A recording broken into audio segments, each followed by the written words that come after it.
एक तरफ जहां साल खत्म होने वाला है, नए साल की शुरुआत होने वाली है, तो वहीं नए साल की शुरुआत होने से पहले एक बार फिर से बिहार में सत्ता पलट की सुगबुगाहट तेज हो गई है।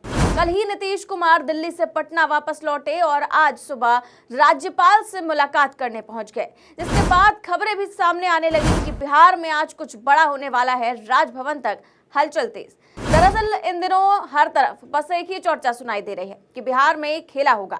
कयास यही लगाया जा रहा है कि नए साल में बिहार की जनता को एक बार फिर से नई सरकार मिलेगी और मुख्यमंत्री नीतीश कुमार एक बार फिर से 15 जनवरी को खिचड़ी के मौके पर दही चूड़ा लालू प्रसाद यादव के साथ ही खाएंगे। लेकिन इस दौरान अब कुछ ऐसा हुआ है जिसने ये तय कर दिया है कि नीतीश कुमार अब इंडिया गठबंधन में जाने वाले हैं। बस इसका औपचारिक ऐलान होना ही बाकी है। संभावना है कि 15 जनवरी को खिचड़ी के बाद नीतीश कुमार इसका औपचारिक ऐलान भी कर देंगे। ये बात हम सिर्फ हवा में नहीं कह रहे हैं, बल्कि इसके पुख्ता सबूत भी मौजूद हैं कि नीतीश कुमार इंडिया गठबंधन में जा रहे हैं। और ये सबूत भी कोई मामूली नहीं है, बल्कि इंडिया गठबंधन के वरिष्ठ नेताओं की ओर से मिल रहे हैं। ये सबूत प्रियंका गांधी, मल्लिकार्जुन खड़गे और अरविंद केजरीवाल जैसे इंडिया गठबंधन के बड़े चेहरे दे रहे हैं, जिससे स्पष्ट है कि नीतीश कुमार के दिल्ली दौरे से ये साफ हो गया है कि नीतीश कुमार नए साल में नया खेला करने जा रहे हैं और वो वापस इंडिया गठबंधन में जाने वाले हैं। और इस बीच अचानक नीतीश कुमार राजभवन पहुंच गए हैं राज्यपाल से मिलने, तो इसके भी कई सारे मायने देखे जा रहे हैं। तो सारे सबूत आपको दिखाएंगे और साथ ही साथ ये भी बताएंगे कि आखिर क्यों राज्यपाल से मिलने पहुंचे नीतीश कुमार। दरअसल रविवार को पटना में सीएम आवास का घेराव करने निकले बीपीएससी छात्रों पर जिस तरीके से बिहार पुलिस ने वाटर कैनन से पानी की बौछारें मारते हुए लाठीचार्ज किया, उसके बाद से पूरा विपक्ष बिहार की एनडीए सरकार पर हमलावर है। इंडिया गठबंधन के भी तमाम दल और वरिष्ठ नेता इस घटना को लेकर बिहार की एनडीए सरकार को घेर रहे हैं। लेकिन इस दौरान इंडिया गठबंधन के नेताओं ने ये भी सबूत दे दिए हैं कि नीतीश कुमार उनके खेमे में वापस आ रहे हैं। इसीलिए अपने हमलों में भी इंडिया गठबंधन के नेताओं ने मुख्यमंत्री होने के बावजूद नीतीश कुमार का बचाव किया है और बीजेपी को ही दोषी ठहराया है। आइए आपको भी दिखाते हैं कि कैसे इंडिया गठबंधन नीतीश कुमार का बचाव कर रहा है और पूरी घटना के लिए सिर्फ और सिर्फ बीजेपी को ही दोषी बता रहा है। सबसे पहले आप कांग्रेस अध्यक्ष मल्लिकार्जुन खड़गे का ये ट्वीट देखिए, जो उन्होंने इस घटना को लेकर किया है। अपने इस ट्वीट में मल्लिकार्जुन खड़गे लिखते हैं कि बीपीएससी अभ्यर्थियों पर बिहार की एनडीए सरकार द्वारा बर्बरतापूर्वक लाठीचार्ज और अमानवीय अत्याचार, पेपर लीक और धांधली को छिपाने के लिए किया गया है। युवाओं पर तानाशाही का डंडा चलाकर उनके मनोबल को तोड़ने का प्रयास बेहद शर्मनाक और निंदनीय है। भाजपा वालों ने पूरे देश में पेपर लीक माफिया का जाल बिछा रखा है, जिससे युवाओं का भविष्य बर्बाद हो रहा है। पिछले 7 सालों में 70 से अधिक पेपर लीक हुए हैं।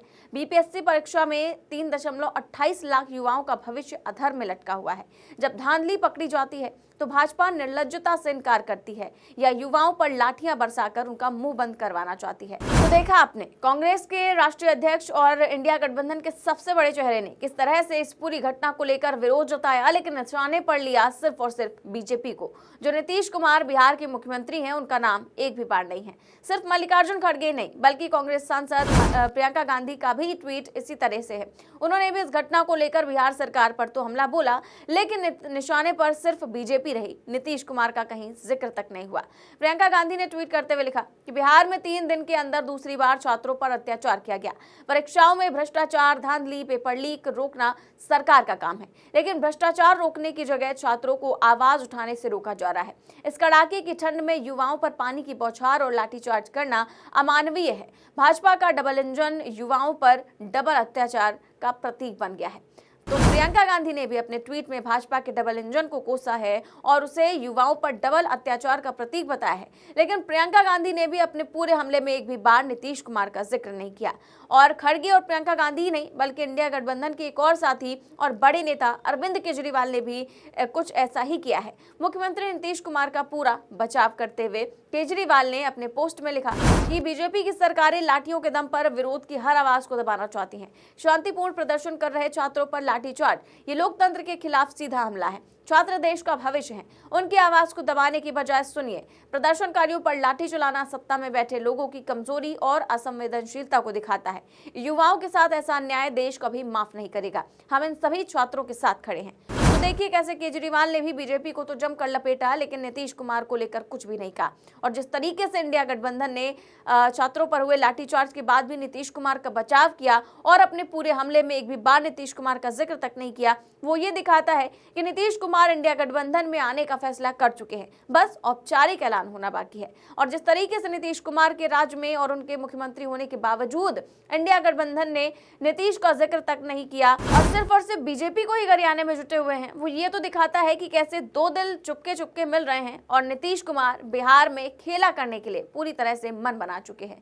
वहीं बिहार में जारी लुकाछुपी के खेल के बीच नीतीश कुमार का दिल्ली दौरा लगातार चर्चाओं में बना रहा। अपने इस दौरे के दौरान नीतीश कुमार ने पूर्व प्रधानमंत्री मनमोहन सिंह के घर जाकर उनको श्रद्धांजलि तो दे ही दी और उनके परिवार से मुलाकात भी की, लेकिन ये दौरा सिर्फ यहीं तक सीमित नहीं था। अब जब नीतीश कुमार दिल्ली से वापस पटना लौट आए हैं, वो भी पूरे निर्धारित कार्यक्रम से पहले, और नीतीश कुमार ने दिल्ली से वापस पटना आते ही बिहार के नए राज्यपाल आरिफ मोहम्मद खान से मुलाकात भी की है। तो अब इस मुलाकात को लेकर के एक बार फिर से बिहार में हलचल तेज हो गई है। तरह तरह के सवाल उठने लगे हैं कि आखिर ऐसा क्या हुआ कि नीतीश कुमार दिल्ली से लौटते ही सीधे राज्यपाल से मुलाकात करने के लिए पहुंच गए। उसके बाद ये चर्चाएं और भी तेज हो गई कि नीतीश कुमार नए साल पर क्या नया खेला करने जा रहे हैं। इन चर्चाओं ने उस समय और भी ज्यादा जोर पकड़ लिया जब नीतीश कुमार मोदी, शाह और जेपी नड्डा को चकमा देकर सीधे दिल्ली से पटना लौट आए। दरअसल कल पूरे दिन ये कयास लगाए जाते रहे, ये खबरें आती रहीं कि नीतीश कुमार प्रधानमंत्री मोदी, बीजेपी के राष्ट्रीय अध्यक्ष जेपी नड्डा से मुलाकात कर सकते हैं। जेपी नड्डा से मुलाकात का तो वक्त तक बता दिया गया था, लेकिन शाम होते होते ना ही नीतीश कुमार जेपी नड्डा से मिले, ना ही पीएम मोदी से। और इस बीच अचानक इंडिया गठबंधन के नेताओं को नीतीश पर प्यार आना ये दिखाता है कि दो दिल चुपके चुपके तो मिल ही रहे हैं और शायद सबको खबर भी चुपके चुपके ही हो रही है। तभी जब नीतीश कुमार के पीएम मोदी और नड्डा से मिले बिना ही दिल्ली वापसी हुई, तो कई राजनीतिक जानकारों ने यह भी कहना शुरू कर दिया कि नीतीश कुमार अब बीजेपी के साथ नहीं रहने वाले हैं और वो 15 जनवरी को खिचड़ी के बाद एनडीए को अलविदा कह देंगे। मीडिया में भी इन खबरों ने जोर पकड़ना शुरू कर दिया, जिसके बाद आलम यह हो गया कि बीजेपी के सांसद निशिकांत दुबे को सामने आकर इस मामले पर सफाई देनी पड़ी। दरअसल एक वरिष्ठ पत्रकार के नीतीश कुमार के मोदी नड्डा से न मिलने के दावे पर सफाई पेश करते हुए निशिकांत दुबे ने लिखा कि नीतीश कुमार जी भाजपा के साथ मिलकर ही बिहार का अगला विधानसभा चुनाव लड़ेंगे और बिहार में सबसे लंबे समय तक मुख्यमंत्री बनने का रिकॉर्ड बनाएंगे।